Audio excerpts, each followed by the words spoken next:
예수님과 함께하는 제자들의 3년간의 시간은 정말 경탄의 연속이었습니다. 그런데 오늘 본문은 정말 기가 막힐 노릇입니다. 예수님께서 너희가 성령을 받으면 땅끝까지 이르러 증인이 될 거야. 그 약속하신 성령을 기다려야 돼 라는 말씀을 주신 다음에 그냥 올라가 버리셨어요. 약속은 받았는데 응답이 오지 않은 이 모호한 상황. 이 상황이 지금 제자들이 맞닥뜨린 상황이었습니다. 약속과 응답 사이를 살아가는 오늘의 우리는 어떻게 이 중간 시대를 살아갈 수 있을까? 약속과 응답 사이 우리가 해야 될 첫 번째는 무엇이냐면 마음을 같이하여 오로지 기도에 힘쓰는 거예요. 이들은 예수님이 살아계실 때도 마음을 같이한 적이 한 번도 없어요. 더군다나 이들은 출신 배경, 사회적 지위, 정치적 성향, 추구하는 모든 것이 다 달랐습니다. 그런데 그분이 안 보이는 상황에서 마음을 같이하여 오로지 기도했답니다. 예수님 중심으로 하나가 된 것입니다. 약속과 응답 사이 우리가 해야 될 첫 번째는 무엇이냐면 마음을 합하여 하나님의 뜻을 구하는 겁니다. 공동체 가운데 기도 응답이 주어졌는데 하나 되지 못하면 응답이 응답되지 못하는 겁니다. 사도행전 가운데 마음을 같이하다라는 표현을 찾아보니까 10번 등장합니다. 근데 그 사건 뒤에 무조건 다 응답이 임했어요. 사도행전이 말해주고 있는 기도의 놀라운 응답의 공식인 것이죠.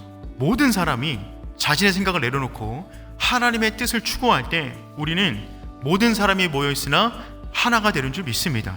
두 번째, 이들은 어떻게 하냐면 문제를 말씀으로 해석합니다. 예수님의 부활 이후 40일 동안 그분이 이 땅에 계시면서 적어도 사도행전 기준에 11번 정도, 성경 전체 가운데 11번 정도 제자에게 나타나셨는데 그때보다 말씀을 설명해 주셨어요. 그 말을 듣는 가운데 40일 동안 베드로는 말씀에 집중한 거예요. 3년 동안 들었던 그 말씀, 흩어져 있는 말씀의 구슬들을 갖다가 그 이후에 하나로 꿰어서 이제는 그는 말씀으로 일어나는 사건들을 해석할 수 있는 말씀의 사람이 되었던 것입니다. 약속과 응답 사이 두 번째 우리에게 중요한 것, 말씀에 집중하는 것입니다. 왜냐하면 모든 응답은 말씀을 통하여 주어지기 때문에 그렇습니다. 하나님께서 응답을 주셔도 하나님의 응답을 받을 만한 내 안에 말씀의 그릇이 없으면 응답이 응답인 줄 모릅니다.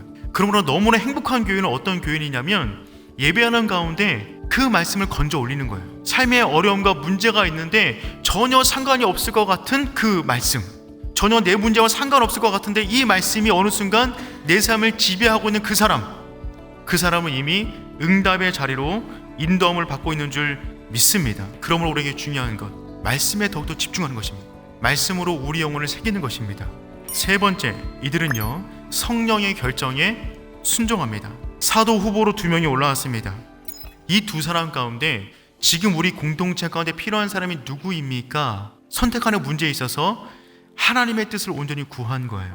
뭇사람의 마음을 아시는 주여, 이들의 믿음이었어요.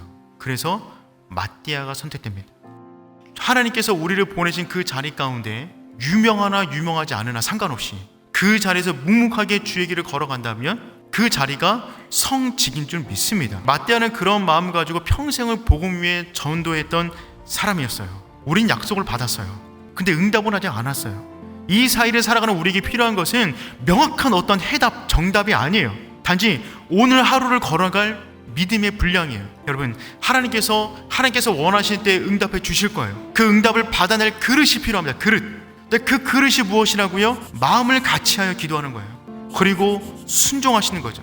그 그릇이 준비되어 있다면 하나님께서 부어주실 때 우리의 믿음의 분량만큼 담아나게 되는 줄 믿습니다.